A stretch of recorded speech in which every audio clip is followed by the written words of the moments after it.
Now, staying with the royals, I was appalled by Prince William throwing his 83-year-old godmother under the bus for the heinous crime of asking a woman in African garb and with an African name what her ancestry was.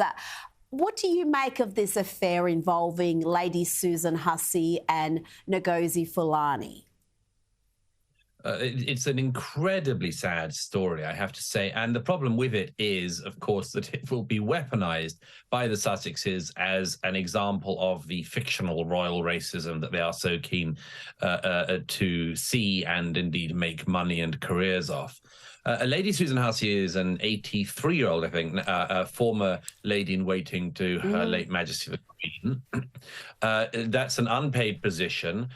She was obviously worked for decades with the late Queen, was asked to stay on by the King, is godmother to the now Prince of Wales, Prince William. And yes, this whole story came up because last week, Lady Susan at an event at the palace, a very routine event where people from charitable causes and others come to meet the royals. Lady Susan Hussey asked this woman where she was from. Now, there's several interesting things about this. Immediately, this woman took to social media, said how traumatized by it she was, and sort of did a transcript of the conversation. It's true that Lady Susan Hussey was sort of persevering in asking the question, and some people might say, well, why would she do that?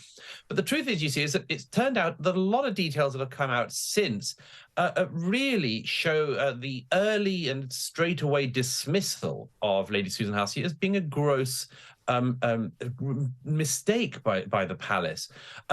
Miss Fulani was not born with that name. She actually changed her name to Fulani, which is, of course, an African-sounding name.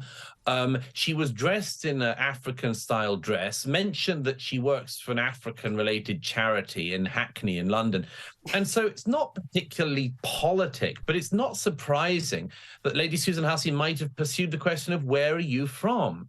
And for Miss Fulani to pretend that this was some act of egregious racism, I'm afraid actually it looks more like Miss Fulani turned up to this event looking to cause trouble.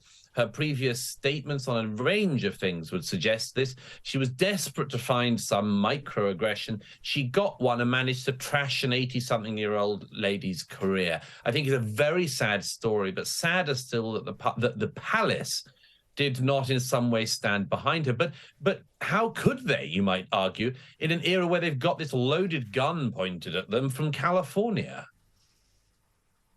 Well, I think they can. I think the way they threw her under the bus validated this activist's account of what happened. And this woman, you're right, she was born Marlene Headley, but she's appropriated an African name. And I just think some of the statements she has made in recent years are just so outlandish. She actually said Meghan Markle was a victim of domestic violence at the hands of Charles and Camilla. I mean, none of that seems to be taken into account.